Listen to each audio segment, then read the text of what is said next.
Hello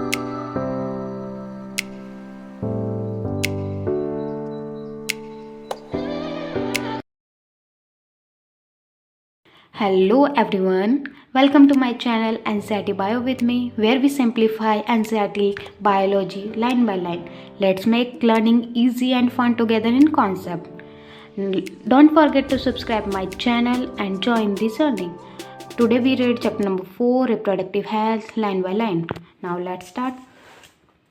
You have learned about human reproductive system and its function in chapter 3. Now let's discuss a closely related topic, reproductive health.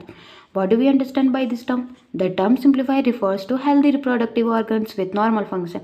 हमने chapter number 3 के अंदर human reproductive system पढ़ा था, जिसके related ही आज हम इसके topic को हम कवर करेंगे, जिसका नाम है रिप्रोडक्टिव हेल्थ। इस टर्म का मतलब होता है कि हमारे पास हेल्दी रिप्रोडक्टिव ऑर्गन्स हो जो नॉर्मली फंक्शन करते हो। However, it has a broader perspective and also include emotional and social aspect of reproduction also. लेकिन reproductive health एक broader perspective रखता है जो जिसमें include है emotionally and social aspect, जो भी reproduction related है ये सारे भी includes हैं। According to the WHO World Health Organization, reproductive health means a total well-being in all aspects of reproduction, that is physical, emotional, behavior and socially। ये चारों aspect हमारे काउंट होते हैं, इंक्लूड होते हैं। WHO ने इंक्लूड किया रिप्रोडक्टिव हेल्थ में। फिजिकली हमारी बॉडी फिट हो, सेफ प्रेगनेंसी, हार्मोनल बैलेंस, ये सारे कुछ एग्जांपल है इसके। इमोशनली और बिहेवियरली नॉर्मल होनी चाहिए हमारी इमोशन बिहेवियर। और सोशली हमारी सोसाइटीज़, हमारे जो सोशल सपोर्ट होना चाहिए, चाहे वो अडोप्शन में हो, ARTs में हो या हेल्थ केयर में एक्सेस करने के लिए, तो ये सोशली काम आता है। तो वो रिप्रोडक्टिव हेल्दी सोसाइटी और रिप्रोडक्टिव हेल्दी पीपल कहलाएगा। Therefore a society with people having physically and functionally normal reproductive organs and normal emotional and behavior interaction among them in all sex related aspects might be called reproductive healthy। इस यही कहा है कि जिसमें physically functionally normal reproductive organ हो, जिसमें normal emotional और behaviour interaction हो लोगों के साथ, सोसाइटीज़ के साथ, तो वो रिप्रोडक्टिव हेल्दी सोसाइटी कही जाती है। Why is it significant to maintain reproductive health and what are the method take to achieve it. क्यों हम मेंटेन करते हैं रिप्रोडक्टिव हेल्थ, तो क्यों ज़रूरी है, क्या मेथड्स है। Now let's describe 4.1 reproductive health problem and strategies। India was among the first country in the world to initiate action plans and program at a national level to attain total reproductive health as a social goal। This program called family planning were initiated in 1951 and were periodically assessed over the past decade। India एक first हमारी countries है all over the world जिसने national level पर total reproductive health को attend करने के लिए programme start किए, जिसमें प्रोग्राम है फैमिली प्लानिंग, जो 1951 के अंदर इस प्रोग्राम को स्टार्ट किया। ये एज ए सोशल गोल की तरह काम किया गया और ये नीट में क्वेश्चन आ चुका है। और ये प्रोग्राम पीरियडिकली असेस्ड हो रहा है पास्ट डिकेड से, कुछ सालों से ये प्रोग्राम चलता ही आ रहा है। Improved programs covered wider reproductive related areas are currently in operation under the popular name Reproductive and Child Healthcare RCH program। बहुत सारे रिप्रोडक्टिव रिलेटेड जो एरियाज है ये सारे एक प्रोग्राम में इंक्लूड हुए, जो एक पॉपुलर नेम से जाना जाता है reproductive and child health care program, जिसको RCH शॉर्ट फॉर्म है। इसमें क्या कहा गया है, creating awareness among people about various reproductive related aspect, provide facilities and support for building up a reproductive healthy society are the major task under these programs। इस programme के अंदर हमें क्रिएटिंग अवेयरनेस फैलानी है लोगों के अंदर रिप्रोडक्टिव रिलेटेड चीज़ों के बारे में, उनको फैसिलिटीज़ प्रोवाइड करानी होती है, प्रोवाइडिंग फैसिलिटीज़। और थर्ड इनका काम है मेजर कि सपोर्ट करे रिप्रोडक्टिव हेल्दी सोसाइटी बनाने के अंदर। ये इन प्रोग्राम का 3 मेजर टास्क है। With the help of audiovisual and print media, government and non-government agencies have taken various steps to create awareness among the people about reproduction related aspect।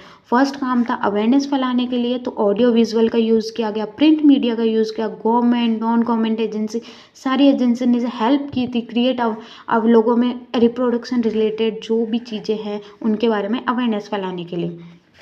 Parents and other close relative teachers, friends are also a major role in this dissemination of the about information. इसमें हमारे parents, relatives, teachers, friends, इनका भी बहुत बड़ा role है।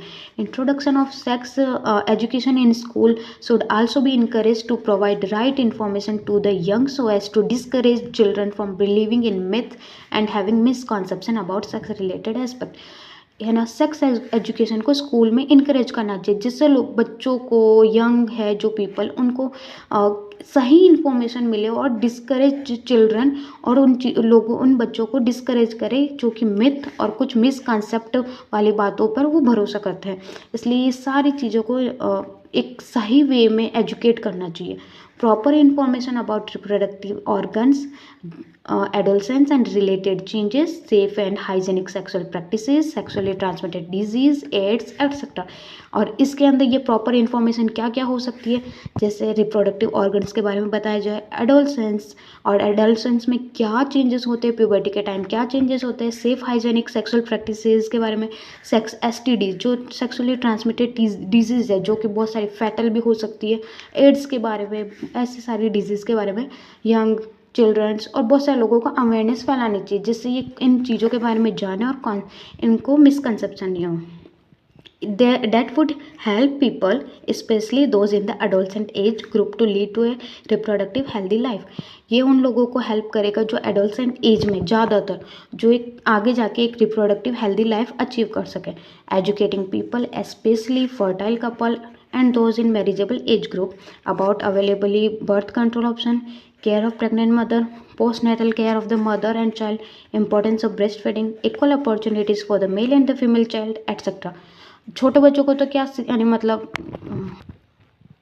For the young और adolescence students या फिर पीपल्स है, उनको तो STDs या फिर रिप्रोडक्टिव ऑर्गन्स, एडोलसेंस, उनमें प्यूबर्टी में क्या चेंजेस होते हैं, ये सारे आइडिया और उनको इन्फॉर्मेशन पता होनी चाहिए। और रही बात मैरिजेबल और एजुकेटिंग पीपल, जो कि ज़्यादातर फर्टाइल कपल है और मैरिजेबल एज के अंदर, उन्हें इस चीज़ में अवेयरनेस होनी चाहिए, कि फैलानी चाहिए हमें, कि अवेलेबल बर्थ कंट्रोल ऑप्शन, उनके पास बर्थ कंट्रोल ऑप्शन क्या क्या हो सकते हैं, प्रेग्नेंट मदर की कैसे केयर करते हैं, पोस्टनेटल क्या क्या क्या होती है मदर एंड चाइल्ड में, इंपॉर्टेंस ऑफ ब्रेस्ट फीडिंग का, इक्वल अपॉर्चुनिटीज़ मेल और फीमेल चाइल्ड को, ये सारी अवेयरनेस लोगों में फैलानी चाहिए।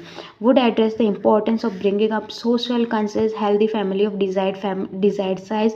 वो कैसे एक हेल्दी फैमिली बना सकते हैं अपनी डिजायर्ड साइज की, जो एक नॉर्मली डिजायर्ड साइज होती है, हम दो हमारे दो। Awareness of problem due to uncontrolled population growth, social evil like sex abuse and sex related crime, etc. need to be created to enable people to think and take up necessary steps to prevent them and thereby build up a socially responsible and healthy society। हमारे कुछ social evils होते हैं जो कि sex abuse या sex related जो crimes होते हैं, उनके बारे में लोगों को सोचना चाहिए और उस पर एक नेसेसरी स्टेप कदम उठाना चाहिए कि इनको कैसे ख़त्म किया जाए और एक हेल्दी सोसाइटी और एक सोशली रिस्पॉन्सिबल सोसाइटी बनाई जाए, जिससे इन सारी चीज़ों से सेफ रहा जाए। Successful implementation of various action plans to attain reproductive health requires strong infrastructure, facilities, professional expertise, and material support. These are essential to provide medical assistance and care to people in reproductive related problems like pregnancy, delivery, STDs, abortion, contraception, menstrual problems, infertility, etc. अभी बहुत सारे successful plans चलाए गए हैं जिसमें require है infrastructure facilities, major important point, professional expertise होने चाहिए और मटेरियल सपोर्ट होना चाहिए। ये सारी एसेंशियल है मेडिकल असिस्टेंस, जो कि पीपल की केयर करने में रिप्रोडक्टिव रिलेटेड प्रॉब्लम, जैसे कि हमारी प्रेगनेंसी हो गई, डिलीवरी हो गई, सेक्सुअली ट्रांसमिटेड डिजीज़ हो गई, अबॉर्शन हो गया, कॉन्ट्रासेप्शन हो गया, मेंस्ट्रुअल प्रॉब्लम हो गई। तो इसमें एक स्ट्रॉन्ग इंफ्रास्ट्रक्चर फैसिलिटीज़, एक्सपर्टीज़ और मटेरियल सपोर्ट होना चाहिए। Implementation of better technique and new strategies and from time to time are also required to provide more efficient care and assistance to people. Time to time better techniques और new strategies आनी चाहिए जो लोगों को assist करे और more efficient care करे. Statutory ban on aminosynthesis for sex determination to legally check increasing menace of female feticide, massive child immunization, etc. are some programs that merit mention in this connection. In aminosynthesis, some of the amniotic fluid of the developing fetus is taken to analyze the fetal cell and dissolved substance. Amniocentesis ये statutory ban है, ये full पूरी तरह से ban नहीं है, लेकिन एक तरह से इसको एमिनोसेंटिसिस को करने एमिनोसेंटिसिस एक तरह से बैन है क्योंकि फीमेल फर्टिसाइड इसकी वजह से कम हो रही थी, लोग उनको ख़त्म कर रहे थे. और एमिनोसेंटिसिस क्यों किया जाता है? इसमें एक डेवलपिंग फीटस होता है जिसमें डेवलपिंग फीटस के अंदर एमनियोटिक फ्लूइड होता है, उसको चेक किया जाता है, जिसमें एनालाइज किया जाता है फीटल की सेल्स को और उसमें कुछ डिजॉल्व सब्सटेंस को चेक करके पता लगाते हैं, उसमें प्रेजेंस का पता लगाते हैं कि इन्हें कोई जेनेटिक डिसऑर्डर तो नहीं है, जैसे डाउन सिंड्रोम हो गया, हीमोफीलिया हो गया, सिकल सेल एनीमिया हो गया. और उनकी सर्वाइबिलिटी पता करता है कि ये फीटस कब तक रहेगा नहीं रहेगा, उनमें डिजीज़ कौन कौन सी, ये सारी चीज़ें इसकी वजह से पता चलती है, एमिनोसेंटिसिस की वजह. बस इसके मिसयूज़ की वजह से इस पर बैन किया गया है. Research on various reproductive related areas are encouraged and supported by government and non-government agency to find the new methods. ये रिप्रोडक्टिव रिलेटेड एरियाज़ को इनक्रेज किया गया है किससे? गवर्नमेंट और नॉन गवर्नमेंट एजेंसी ने, जिससे धीरे धीरे न्यू मेथड्स निकले, न्यू आइडियाज़ निकले to improve our existing one, और इम्प्रूव करें हमारे रिप्रोडक्टिव रिलेटेड एरियाज़ को. इस प्रोग्राम को सहेली A new oral contraceptive for the female was developed by scientists at Central Drug Research Institute CDRI in Lucknow. एक सहेली है जो फीमेल के लिए न्यू ओरल कॉन्ट्रासेप्टिव बनी गई है, जो हमारे साइंटिस्ट ने बनाया है, CDRI central drug research institute CDRI. Important point: better awareness about sex related matters, increased number of medically assisted deliveries and better postnatal care leading to decreased maternal and infant mortality rate. Increase हो गया जब medical assisted deliveries, मतलब medically infrastructure सब कुछ अच्छा हो गया और बेटर पोस्ट नेटल केयर मिली, जिसकी वजह से मैटरनल और इन्फेंट मोर्टेलिटी रेट्स कम हो गई, जिससे मदर और उनके बेबी, उनके इन्फेंट्स की मोर्टेलिटी रेट यानी वो धीरे धीरे उनकी डेथ कम होती जा रही है अच्छी फैसिलिटीज़ की वजह से. Increase number of couple with small families, better detection and cure of STD and overall increase medical facility for all sex related programs. इसमें हमें कपल्स मिले हैं जिनकी स्मॉल फैमिलीज़ है, बेटर डिटेक्शन कर पा रहे हैं, क्योर एसटीडीज़ कर रहे हैं. रिप्रोडक्टिव हेल्दी सोसाइटी की वजह से, रिप्रोडक्टिव हेल्दी सोशली इसकी वजह से इंक्रीज हुए हैं number of couple with small families. पहले ये होता था कि बहुत लंबी लंबी फैमिलीज़ है, बहुत बिग फैमिलीज़ हैं, तो अभी लोगों को पता चला है कि स्मॉल फैमिलीज़ और उनकी सेक्सुअली रिलेटेड कोई भी प्रॉब्लम्स हो तो वो सारी मेडिकली फैसिलिटीज़ प्रोवाइडेड है. Population stabilization and birth control. In the last century and all our development in various fields significantly improve the quality of life of the people. कुछ सालों में लोगों की लाइफ की क्वालिटी बहुत ज़्यादा चेंज हुई है, बहुत अच्छी क्वालिटी इंक्रीज हुई है. However, increased health facility along with better living condition had an explosive impact on the growth of population. Increase हुआ है जब हेल्थ फैसिलिटीज़, इसकी वजह से ग्रोथ ऑफ पॉपुलेशन में एक एक्सप्लोजिव इम्पैक्ट हुआ है. जैसे जैसे हेल्थ फैसिलिटीज़ इंक्रीज हुए तो पॉपुलेशन की ग्रोथ भी इंक्रीज हुए. जब 2000 के अंदर 2 बिलियन हमारी वर्ल्ड की पॉपुलेशन थी, जो डायरेक्ट रॉकेटेड टू 6 बिलियन है बाई 2000. मतलब एक 100 साल के अंदर डायरेक्ट 4 बिलियन लोग एक्स्ट्रा पॉपुलेशन ग्रोथ हुई है. और वहीं 2000 से 2011 तक 7.2 बिलियन, जहाँ 100 साल लगे 4 बिलियन लोगों को बढ़ाने में, वहीं सिर्फ 10 साल के अंदर 1 बिलियन 1.2 बिलियन लोग एक्स्ट्रा हो चुके थे. इतनी फास्ट पॉपुलेशन ग्रोथ हो रही है. A similar trend was observe in India too. हमारे इंडिया में भी ये ऑब्जर्वेशन देखी गई है. Our population which was approximately 350 million at the time of our independence reaches close to the billion mark by 2000 and crossed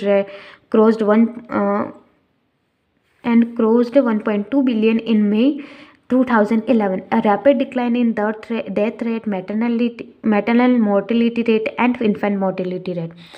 हमारे India में भी देखा गया कि 350 मिलियन थी इंडिपेंडेंस के टाइम पे, और मई 2011 तक 1.2 बिलियन हो चुकी है और 1 बिलियन थी 2000 के टाइम में।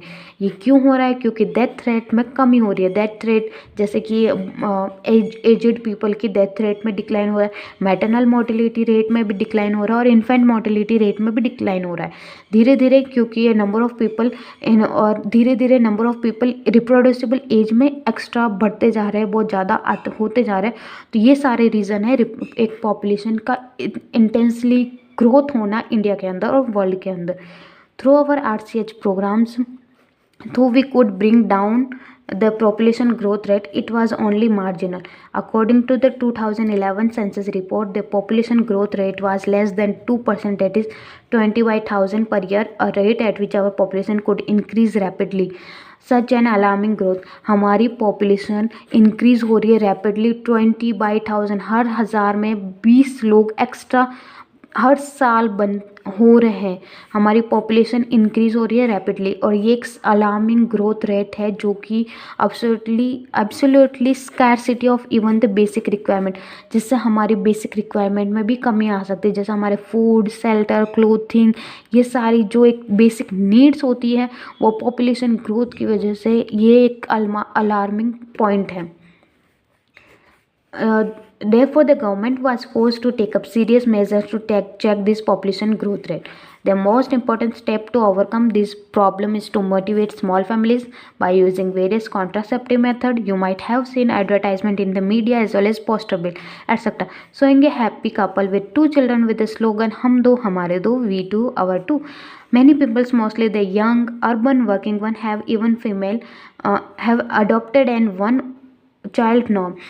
Statutory raising of marriageable age of the female to 18 years and that of male to 21 years, and incentives given to couples with small families are two of the other measures taken to tackle this problem.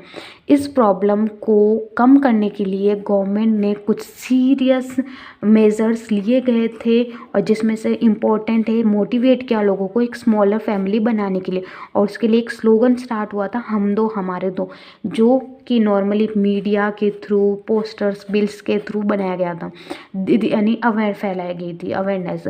तो many जो couples है जो young है, urban areas में रहते हैं, जो working couples हैं, तो उन्हें ये भी मतलब अवेयरनेस दिए कि आप अडॉप्ट करो, एक चाइल्ड अडॉप्शन। ये एक मेजर टास्क भी था इनका अवेयरनेस फैलाने का। और दूसरा मेजर टास्क था मैरिजेबल एज बढ़ा देगी, फीमेल में 18 ईयर्स और मेल्स में 21 ईयर्स। दो मेजर टास्क कौन से थे? 18 ईयर्स एंड 21 ईयर्स, और सेकंड प्लानिंग "हम दो हमारे दो" slogan. These are the major task जिससे हमारी पॉपुलेशन ग्रोथ कम होने में ये एक बहुत बड़े मेजर टास्क रहे हैं। And incentive given to this problem. Let us describe some of the commonly used contraceptive method which help prevent unwanted pregnancy. कुछ contraceptive methods है जो कि unwanted pregnancy को बचा सकते हैं, इसको कंट्रोल कर सकते हैं। कैसे कर सकते हो, कौन कौन सा contraceptive method है, let's discuss. An ideal contraceptive should be user friendly, easily available, effective, reversible, with no or least side effect. It also should in no way interfere with the sexual drive, desire and or the sexual act of the users. एक ideal contraceptive वो होता है जो user friendly होता है, easily available भी हो, effective भी हो, रिवर्सिबल भी हो, और उसके मेन पॉइंट की सबसे ज़्यादा मेन पॉइंट उसके बहुत कम साइड इफ़ेक्ट हो या फिर बिल्कुल ही साइड इफ़ेक्ट नहीं हो। ये एक आइडियल कॉन्ट्रासेप्टिव माना जाता है जो कि हाँ इंटरफेयर भी नहीं करे sexually drive, desires, sexually act के अंदर। तो wide range of contraceptive methods are presently available, namely could be broadly grouped into the following categories. बहुत लार्ज अमाउंट में वाइड रेंज में कॉन्ट्रासेप्टिव मेथड्स प्रेजेंट है, जिसमें से कैटेगरीज हैं, कुछ कैटेगरीज हैं natural, traditional, barriers, IUDs, oral contraceptive, injectables, implants and surgical method. ये कुछ कॉन्ट्रासेप्टिव है ना, इसको डिस्कस करते हैं।